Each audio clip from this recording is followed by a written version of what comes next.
Have you ever felt drained after spending time with someone, yet you can't quite put your finger on why? Perhaps there's someone in your life who leaves you questioning your own sanity, or makes you feel small without saying anything overtly cruel. These aren't coincidences. The truth is, some individuals move through life causing destruction wherever they go, and they do it in ways that are often invisible to the untrained eye. Today, we're going to explore something that might make you uncomfortable, but could also save you from years of unnecessary pain: recognizing the signs of a truly malicious person. The ancient Stoics understood human nature deeply. Marcus Aurelius wrote extensively about protecting one's inner citadel from those who would seek to disturb it.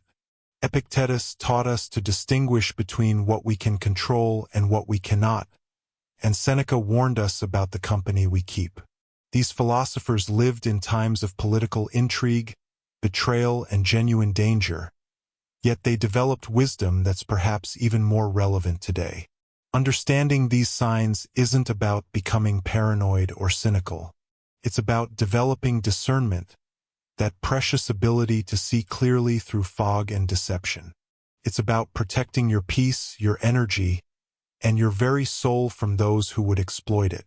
By the end of this exploration, you'll have a framework for identifying toxic individuals, and more importantly, you'll learn the Stoic approach to dealing with them while maintaining your own virtue and tranquility.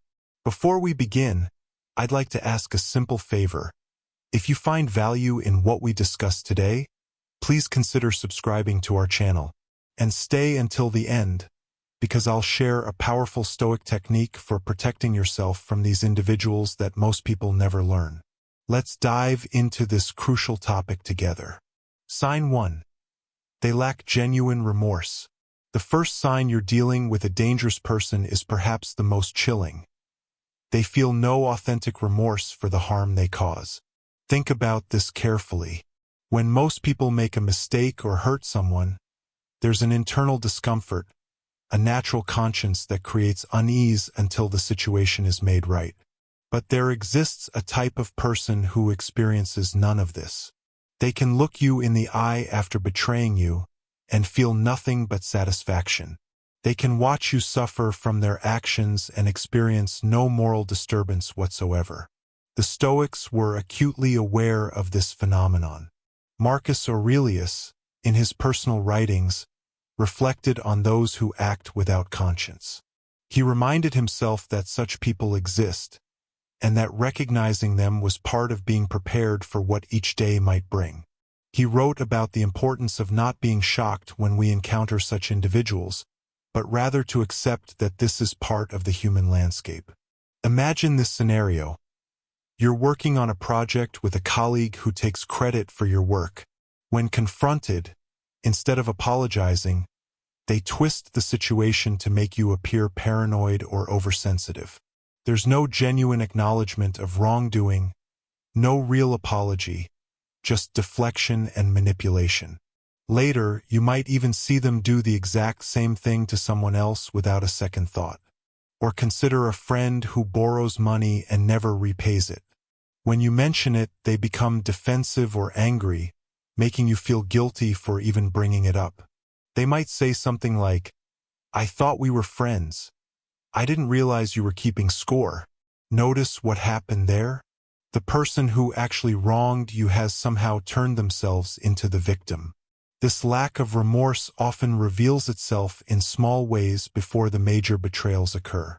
They might tell stories about their past where they were clearly in the wrong, but they narrate these events as if they were the hero or the victim. They never seem to be at fault in their own stories. Everyone else is always the problem. The Stoic philosopher Epictetus taught that we should pay attention to people's character through their actions over time, not just their words in the moment. A person without genuine remorse will have a pattern of harm in their wake. Look at their past relationships, their former friends, their previous jobs. If there's a trail of destroyed connections and burned bridges, and they claim to be blameless in all of it, you're seeing a clear warning sign. What makes this particularly insidious is that these individuals often become very skilled at performing remorse. They've learned what they're supposed to say and how they're supposed to act when caught doing wrong. They might cry, they might apologize eloquently, they might promise to change. But if you pay close attention, you'll notice something crucial. Their behavior never actually changes. The apology is just a tool to escape consequences, not a genuine expression of moral discomfort. Seneca warned about mistaking smooth words for genuine character. He advised us to watch what people do when they think no one important is watching. How do they treat service workers? How do they speak about others when those people aren't present? These unguarded moments reveal the truth. The Stoic response to discovering someone lacks genuine remorse isn't to become bitter or vengeful. Instead, it's to clearly see reality as it is, and then to make wise decisions about how much of yourself you invest in that relationship. Marcus Aurelius practiced the exercise of preparing himself mentally each morning for the types of people he might encounter, including those without moral conscience. This wasn't pessimism. It was preparation. If you're dealing with someone who consistently causes harm without real remorse, the Stoic path is clear. Acknowledge what they are, limit their access to you, and maintain your own virtue regardless of their lack of it.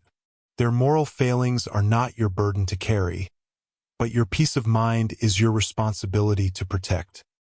Sign 2. They create confusion and chaos. The second unmistakable sign of a malicious person is their tendency to create confusion and chaos wherever they go. This isn't the occasional misunderstanding that happens in normal human relationships. This is a consistent pattern of stirring up drama, creating problems where none existed, and leaving people bewildered and destabilized. These individuals seem to thrive in chaos.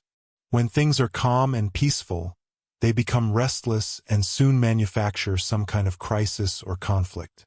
It's as if they need turbulence the way normal people need oxygen. The Stoics understood that inner peace and clarity of mind were among life's greatest treasures.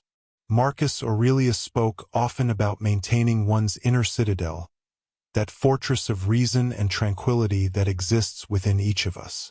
He knew that certain people make it their mission, consciously or unconsciously, to breach those walls and fill your mind with confusion. Let me paint you a picture of how this operates. You have a family gathering planned. Everyone is looking forward to it, the arrangements are made, and there's a general sense of positive anticipation. Then this person enters the picture. Suddenly, they're telling one family member that another said something negative about them. They're creating unnecessary drama about the arrangements. By the time the gathering happens, if it happens at all, the atmosphere is tense and uncomfortable. And somehow they sit in the middle of it all, acting innocent or even playing peacemaker. Or consider a workplace example. Project is moving forward smoothly. The team has good chemistry and everyone knows their role. Then this individual joins or re-engages with the group. Soon there are mysterious miscommunications. People who were once aligned are suddenly at odds. Meetings that were productive become contentious. And if you try to trace back how it all went wrong, you find this person's fingerprints on every conflict, yet they always have plausible deniability. This chaos creation serves several purposes for these individuals. First, it keeps people off balance and easier to manipulate. When you're confused and emotionally destabilized, you're more vulnerable to their influence.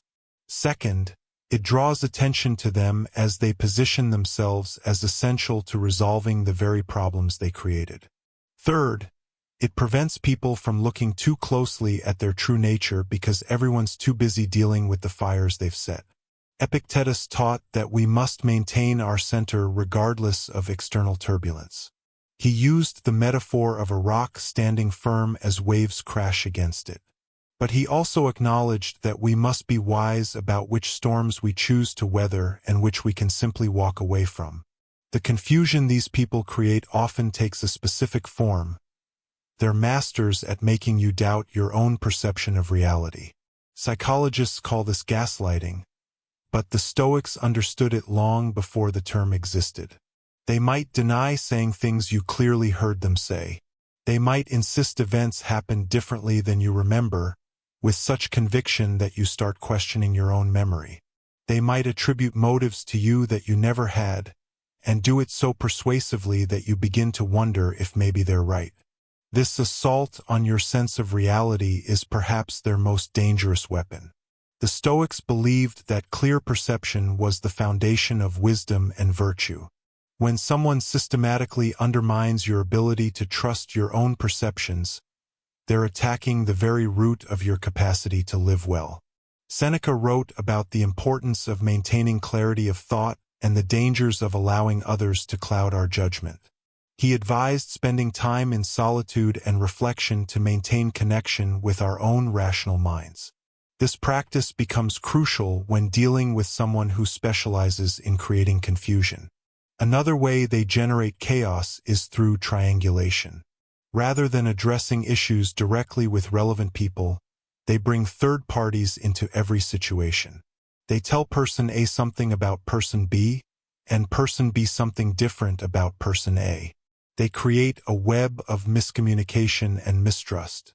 In the middle of this web, they sit like a spider, pulling strings and feeding on the chaos they've created. The Stoic Marcus Aurelius practiced an evening reflection where he reviewed his day with honesty and clarity. This practice serves as an antidote to chaos creators.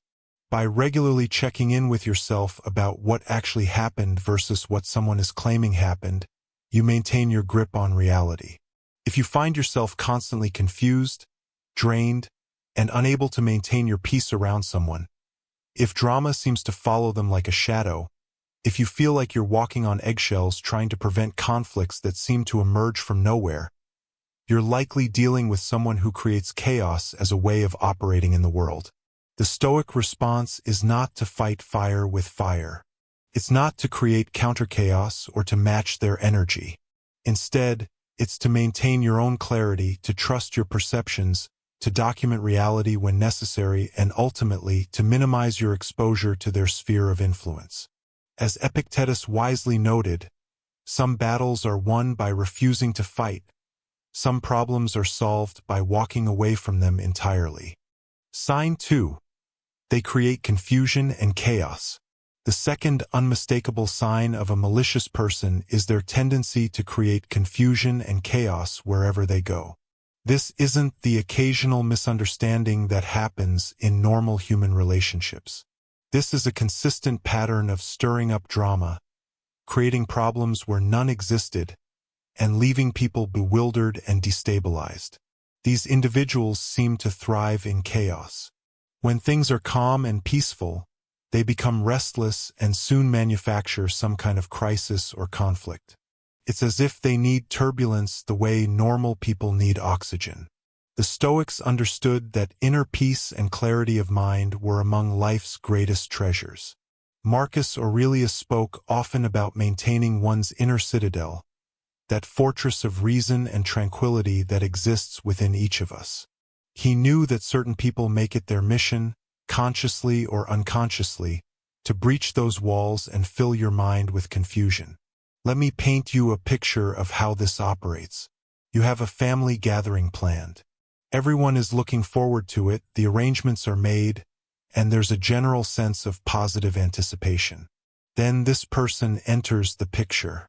Suddenly, they're telling one family member that another said something negative about them. They're creating unnecessary drama about the arrangements. By the time the gathering happens, if it happens at all, the atmosphere is tense and uncomfortable. And somehow they sit in the middle of it all, acting innocent or even playing peacemaker. Or consider a workplace example. Project is moving forward smoothly. The team has good chemistry and everyone knows their role. Then this individual joins or re-engages with the group. Soon there are mysterious miscommunications. People who were once aligned are suddenly at odds. Meetings that were productive become contentious.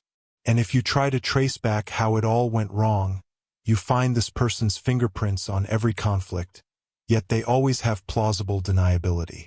This chaos creation serves several purposes for these individuals. First, it keeps people off balance and easier to manipulate. When you're confused and emotionally destabilized, you're more vulnerable to their influence. Second, it draws attention to them as they position themselves as essential to resolving the very problems they created. Third, it prevents people from looking too closely at their true nature because everyone's too busy dealing with the fires they've set. Epictetus taught that we must maintain our center regardless of external turbulence. He used the metaphor of a rock standing firm as waves crash against it. But he also acknowledged that we must be wise about which storms we choose to weather and which we can simply walk away from. The confusion these people create often takes a specific form. They're masters at making you doubt your own perception of reality. Psychologists call this gaslighting, but the Stoics understood it long before the term existed. They might deny saying things you clearly heard them say. They might insist events happened differently than you remember, with such conviction that you start questioning your own memory. They might attribute motives to you that you never had, and do it so persuasively that you begin to wonder if maybe they're right. This assault on your sense of reality is perhaps their most dangerous weapon. The Stoics believed that clear perception was the foundation of wisdom and virtue. When someone systematically undermines your ability to trust your own perceptions, they're attacking the very root of your capacity to live well. Seneca wrote about the importance of maintaining clarity of thought and the dangers of allowing others to cloud our judgment.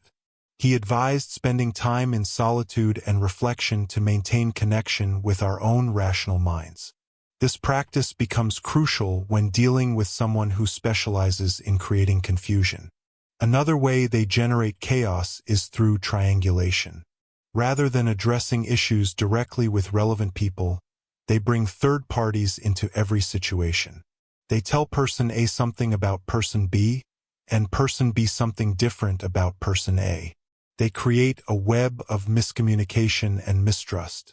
In the middle of this web, they sit like a spider, pulling strings and feeding on the chaos they've created. The Stoic Marcus Aurelius practiced an evening reflection where he reviewed his day with honesty and clarity. This practice serves as an antidote to chaos creators. By regularly checking in with yourself about what actually happened versus what someone is claiming happened, you maintain your grip on reality. If you find yourself constantly confused, drained, and unable to maintain your peace around someone, if drama seems to follow them like a shadow, if you feel like you're walking on eggshells trying to prevent conflicts that seem to emerge from nowhere, you're likely dealing with someone who creates chaos as a way of operating in the world. The Stoic response is not to fight fire with fire. It's not to create counter-chaos or to match their energy. Instead, it's to maintain your own clarity, to trust your perceptions, to document reality when necessary, and ultimately to minimize your exposure to their sphere of influence. As Epictetus wisely noted, some battles are won by refusing to fight. Some problems are solved by walking away from them entirely. Sign 4. They undermine your confidence and reality. The fourth sign you're dealing with a truly malicious person is their systematic undermining of your confidence and sense of reality. This is perhaps the most psychologically damaging behavior because it attacks your very foundation, your ability to trust yourself. The Stoics placed tremendous value on rational thought and clear perception. Epictetus taught that our judgments about events, not the events themselves, determine our experience of life. But what happens when someone constantly attacks your ability to make those judgments? What happens when someone makes it their mission to convince you that your perceptions, your memories, and your instincts are all wrong? This person operates through a steady drip of subtle erosion. They might start by making small comments that plant seeds of self-doubt. Are you sure you remember that correctly? I think you're being a bit too sensitive. You're always getting worked up over nothing. Each comment seems minor, even reasonable, but over time they accumulate like drops of water that can split stone. Let me give you a concrete example. You're in a meeting and you clearly hear your boss assign you a project with a specific deadline. Later, That same boss claims they gave you a different deadline and acts disappointed in your misunderstanding. They might even imply you weren't paying attention or that your memory is unreliable. This happens repeatedly, and soon you're doubting every conversation, second-guessing every interaction, maybe even taking to recording meetings or sending follow-up emails to document everything. Or consider a personal relationship where you express hurt about something your partner did. Instead of acknowledging your feelings, they tell you that you're remembering it wrong, that it never happened that way, that you're too emotional to see clearly. They might even express concern about your mental state, suggesting you're becoming irrational or unstable. Over time, you stop trusting your own experiences and start relying on their interpretation of reality. Marcus Aurelius wrote about maintaining your inner citadel against such assaults. He understood that external events cannot disturb us unless we allow them to breach our inner fortress. But he also acknowledged that some people actively work to breach those walls, and we must be vigilant in recognizing and defending against such attacks. These individuals are particularly skilled at using your own virtues against you. If you're a thoughtful person who tries to see multiple perspectives, they'll exploit this by constantly offering alternative interpretations that favor them.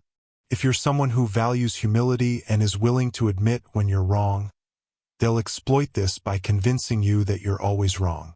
If you have any existing insecurities or self-doubts, they'll find them and amplify them. This undermining often extends to your relationships with others. They might subtly suggest that your friends don't really care about you, or that people are saying negative things about you behind your back. They isolate you from your support system by making you question whether you can trust anyone. In truth, they're often the only one you can't trust, but they've positioned themselves as your only reliable source of truth. Seneca wrote extensively about the importance of maintaining your own judgment and not allowing others to dictate your understanding of reality. He advised surrounding yourself with people of wisdom and virtue specifically because our companions significantly influence our perception and character. Another tactic these people use is selective memory.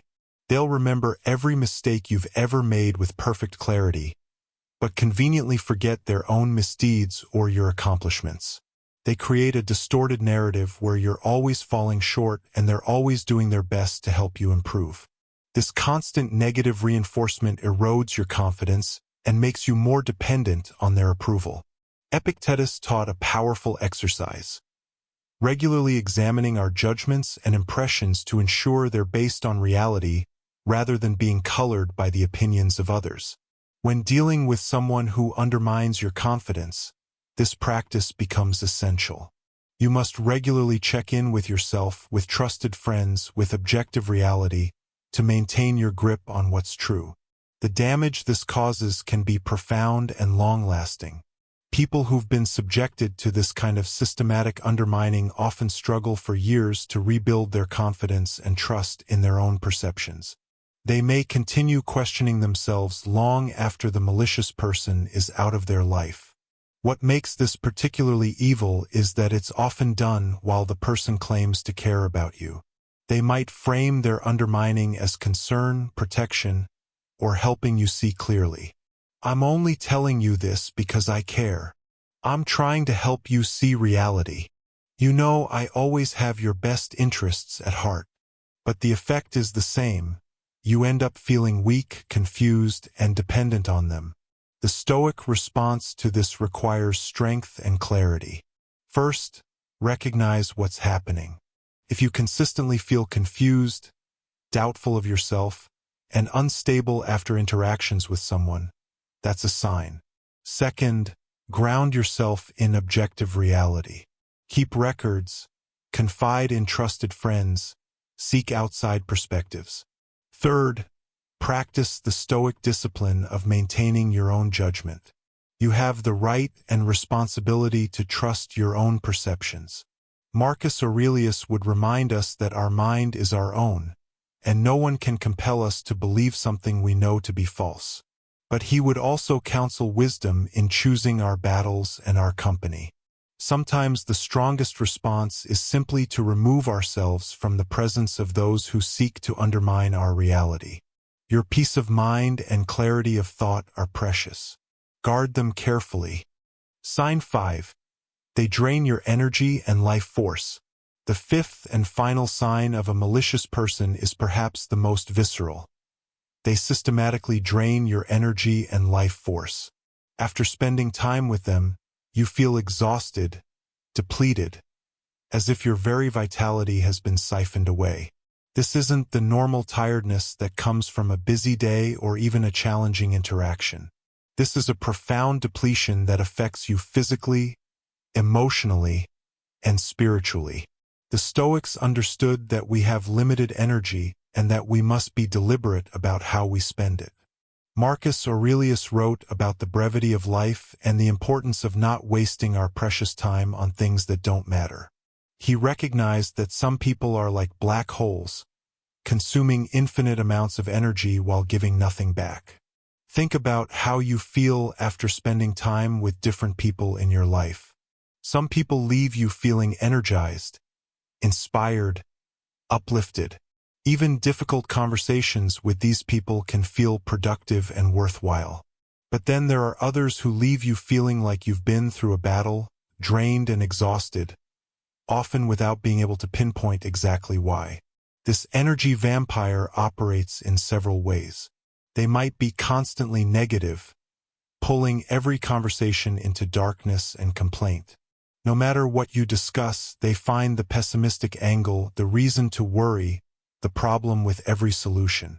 After an hour with them, you feel like you've been swimming upstream, exhausted from trying to stay afloat against their tide of negativity. Or they might be perpetually in crisis. Every time you talk with them, there's a new emergency, a new drama that requires your immediate attention and emotional investment. You become exhausted from being on constant high alert, from repeatedly mobilizing your care and concern for situations that somehow never quite resolve or that often turn out to be less critical than presented. Seneca wrote about the importance of guarding your time and energy, recognizing them as your most valuable resources. He advised being selective about whom you allow into your life, precisely because he understood that some people consume far more than they contribute. These draining individuals often have a fascinating ability to make their problems your responsibility. They don't just share their struggles. They somehow transfer the burden of solving them onto you. You find yourself losing sleep worrying about their issues, spending your resources on their problems, organizing your life around their needs. And yet, they rarely seem to improve their situation, and they're certainly not reciprocating when you face challenges. The Stoic Epictetus taught about the circle of concern versus the circle of control. We should focus our energy on what we can actually control and accept what we cannot. But these energy-draining people somehow convince us to pour our limited resources into trying to control and fix things that are fundamentally not our responsibility and often not even within our power to change.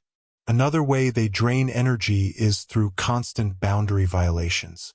They call at inappropriate times, demand immediate responses to non-urgent matters, show up uninvited, or refuse to respect your stated limits.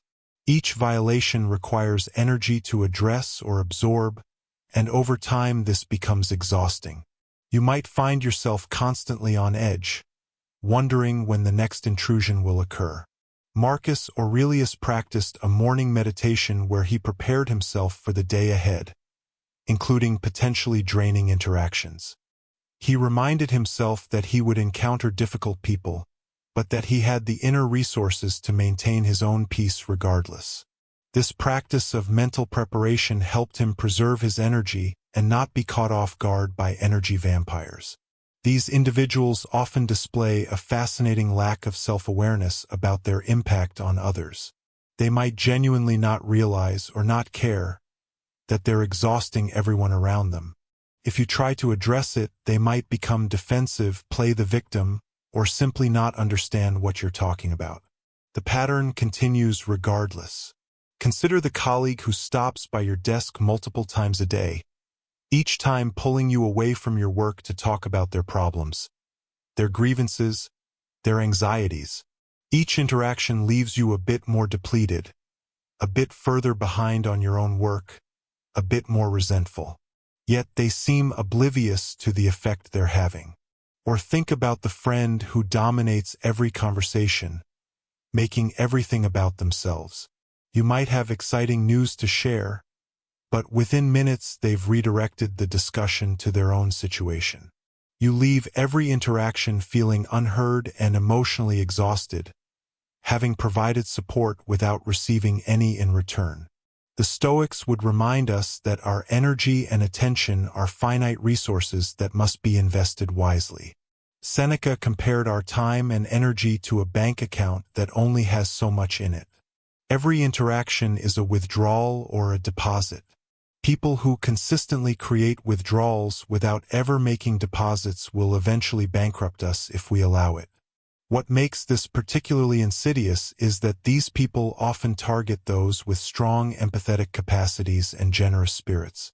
They seek out people who naturally want to help, who feel guilty setting boundaries, who have energy to spare. They can sense who will tolerate their draining behavior and who won't. If you find yourself consistently exhausted after interactions with someone, if you dread their calls or messages, if you feel relief when plans with them are canceled, if you notice your overall energy levels have dropped since this person entered your life, you're experiencing the fifth sign. The Stoic response requires both wisdom and courage. Wisdom to recognize what's happening and why it's not sustainable. Courage to set and enforce boundaries even when it feels uncomfortable or when the person responds with hurt or anger. Epictetus taught that we must be the guardians of our own well-being. No one else will protect your energy if you don't. The Stoics weren't advocating selfishness, but they recognized that we cannot pour from an empty cup. We must maintain our own vitality and peace if we're to live well and be of genuine service to others who truly deserve our care. Marcus Aurelius would counsel us to be kind but firm, compassionate but not foolish. We can wish these draining people well while simultaneously protecting ourselves from their impact. Sometimes love from a distance is the wisest form of love. Your energy, your peace, your very life force are precious. Bonus section: The Stoic Art of Protection. Now that we've explored these 5 signs, you might be wondering, what do I actually do if I recognize these patterns in someone in my life? How do I protect myself while maintaining my own virtue and inner peace? This is where ancient Stoic wisdom becomes immediately practical. The Stoics developed what I call the art of protection, not building walls of bitterness, but creating wise boundaries that preserve your peace while allowing you to remain engaged with the world. Marcus Aurelius, despite being emperor of Rome and dealing with countless difficult people, maintained his inner tranquility through specific practices we can apply today. First, understand the Stoic principle of the dichotomy of control. Epictetus taught that some things are within our control and some things are not. You cannot control whether someone is malicious, manipulative, or draining. You cannot control their choices, their character, or their impact on others. What you can control is your response, your boundaries, and your investment in the relationship. This is liberating. You're not responsible for fixing them, changing them, or managing their behavior. Your only responsibility is to yourself, to maintain your virtue, protect your peace, and respond with wisdom. The first practical step is what I call conscious distance. This doesn't mean being cruel or hostile. It means intentionally creating space between yourself and the harmful person. If it's a family member, perhaps you limit visits or keep them brief. If it's a colleague, maybe you interact only when professionally necessary and always in group settings.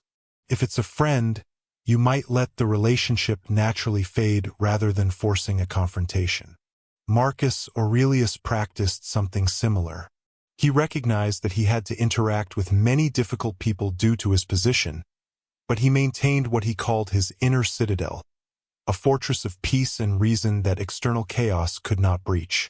You can be physically present with someone while maintaining emotional and psychological distance. The second technique is emotional detachment, which is often misunderstood. This isn't about becoming cold or uncaring. It's about not allowing your inner state to be determined by someone else's behavior. Epictetus taught that we suffer not from events themselves, but from our judgments about events.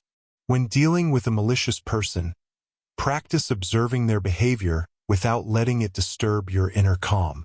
Imagine you're watching a nature documentary about predatory animals. You can observe a predator hunting without becoming emotionally distraught, because you understand it's simply the animal's nature. The Stoics advised viewing difficult people similarly. This is their character. This is how they operate, and while it's unfortunate, it doesn't need to destabilize you. The third practice is documentation and reality checks.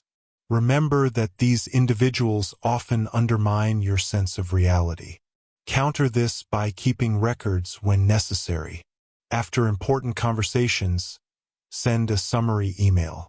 Keep a journal of events when dealing with someone who gaslights. Share your experiences with trusted friends or a therapist who can help you maintain perspective. Marcus Aurelius kept detailed personal journals, not for publication but to help himself think clearly and maintain his grip on reality amid the chaos of Roman politics. You're not being paranoid, you're being wise. Fourth, practice strategic communication. When you must interact with these individuals, the Stoics would advise being brief, clear, and unrevealing of anything personal they could use against you. Don't engage in arguments you can't win. Don't justify, argue, defend, or explain beyond what's absolutely necessary. The acronym JADE, don't justify, argue, defend, or explain, aligns beautifully with Stoic principles. Seneca wrote about the wisdom of silence and measured words. You don't owe everyone access to your thoughts, feelings, or private life. With malicious people, share less, observe more, and protect what's precious to you. Fifth, implement what I call the virtue shield. Whatever they do, maintain your own virtue. Don't lie because they lie. Don't manipulate because they manipulate. Don't seek revenge or wish them harm. Marcus Aurelius wrote that the best revenge is to not be like that. By maintaining your own integrity, you protect your soul from corruption and preserve your inner peace. This isn't weakness, it's strength. It takes far more power to respond to malice with measured wisdom than to react with equal malice. The Stoics believed that our virtue is the one thing that's truly ours and that no external force can take from us unless we surrender it. Sixth, practice regular philosophical reflection. Both Marcus Aurelius and Seneca emphasized daily reflection on our experiences and responses. Take time each evening to review your interactions. Did you maintain your principles? Did you allow someone to disturb your peace? What can you learn? This practice prevents the slow erosion of your standards and helps you notice patterns you might otherwise miss. Seventh, and perhaps most importantly, understand that walking away is sometimes the most stoic response. Epictetus famously said that if you don't want to be affected by something, remove yourself from its presence. You're not obligated to maintain relationships that harm you, even with family members. The Stoics believed in fulfilling our duties, yes, but they also recognized that our primary duty is to our own capacity for virtue and peace. If someone consistently exhibits these 5 signs, if they refuse to change despite clear boundaries, if the relationship costs you more than it gives, you have the Stoic permission to create distance or end the relationship entirely. This isn't failure, it's wisdom. Marcus Aurelius wrote, "You have power over your mind, not outside events. Realize this, and you will find strength." This strength includes the power to choose who has access to you and how much of your precious life energy you invest in relationships that don't serve your growth and well-being. Finally, practice self-compassion within the Stoic framework. If you've been involved with a malicious person, Don't blame yourself for missing the signs or for how long it took you to recognize the pattern. Seneca wrote extensively about the importance of being gentle with ourselves while also committing to growth and learning. The Stoics would remind you that wisdom comes through experience, including difficult experiences. You're not weak for having trusted someone who proved untrustworthy. You're human.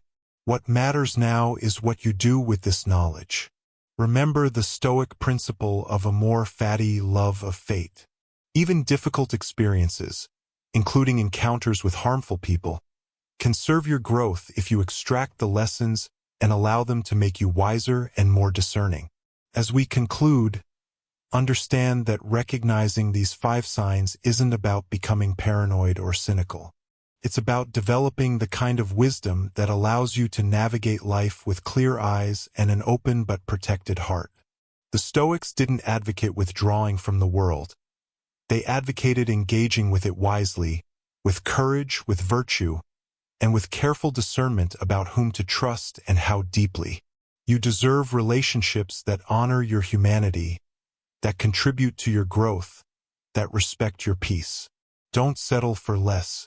Don't allow anyone to convince you that accepting mistreatment is somehow virtuous.